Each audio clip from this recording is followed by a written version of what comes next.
programang ito ay rated SPG. Striktong patnubay at gabay ng magulang ang kailangan. Maaaring may masiselang tema, lengguwahe, karahasan, sexual, horror o droga na hindi angkop. Pala yung ipinamigay ni Giselle. Pero teka, kasama din ba siya sa last will and testament?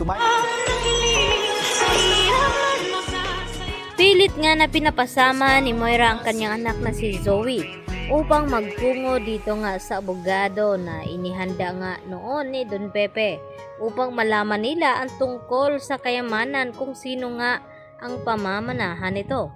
At ang sagot naman dito ni Zoe sa kanyang ina na hindi daw mahalaga sa kanya ang kayamanan ng kanyang lolo Pepe.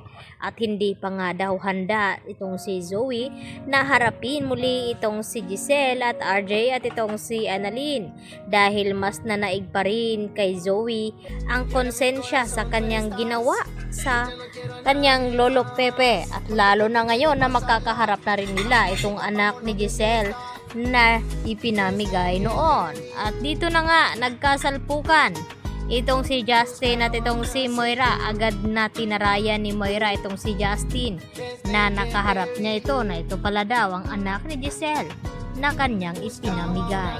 At dito naman hindi nagpapatalo itong si Justin sa malditang Moira at sinagot niya ito na wala siyang pakialam sa mga sasabihin dito ni Moira.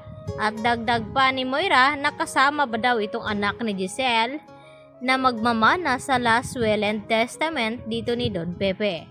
At maya-maya nga ay narinig na nga dito nila Moira at RJ at Giselle at Justin ang sinabi ng abogado ni Don Pepe na ang magmamana daw sa last will and testament ay walang iba kundi itong si Annalyn Santos. At nagulat itong si Moira at sinabi dito sa attorney na bakit pinamanahan daw ni Don Pepe itong si Annalyn na anak daw ito sa labas.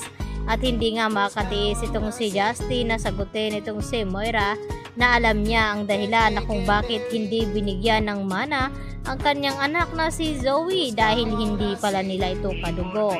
At nagulat ang lahat dahil sa sinabi dito ni Justin na kung bakit marami daw itong alam dahil yun pala ay bago madukot o maaksidente itong si Don Pepe ay nagkausap pala ito si Justin at itong si Don Pepe at sinabi lahat-lahat dito pagkatapos na kumpirma itong DNA results dito ni Zoe at Annalyn na hindi pala positive itong si Zoe bilang tanyag.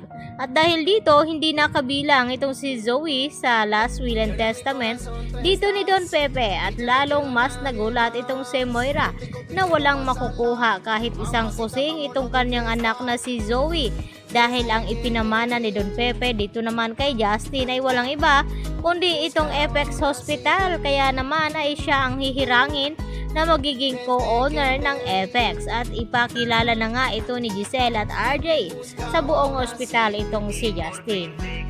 Samantala, ang gusto naman na mangyari dito ni Lynette na gustong matulungan daw itong si Zoe sa kanyang pinagdadaanan na problema at ang gustong mangyari ni Lynette na gusto niyang papuntahin dito sa bahay itong si Zoe nang sa ganon ay makausap daw niya ito. Kaya agad dali-dali na tinawagan ni Carlos itong si Zoe subalit ay hindi nga ito sumagot kaya idinaan na lamang sa pag-text itong si Zoe dito ni Carlos at sinabi na gusto daw siyang makausap ni Lynette at papuntahin dito sa kanyang bahay dahil narinig ni Carlos ang pag-uusap dito ni Chang Susan at Lynette at Josa na kung bakit panay daw ang tawag ni Zoe dito kay Carlos Benetes at hindi itong si RJ ang tinatawagan at Giselle. Yan naman po ang ating patuloy na pagkatutukan at aabangan bukas mga kapuso. Dito lamang yan sa Abot Kamay na Pangarap. Yan lang po at maraming salamat.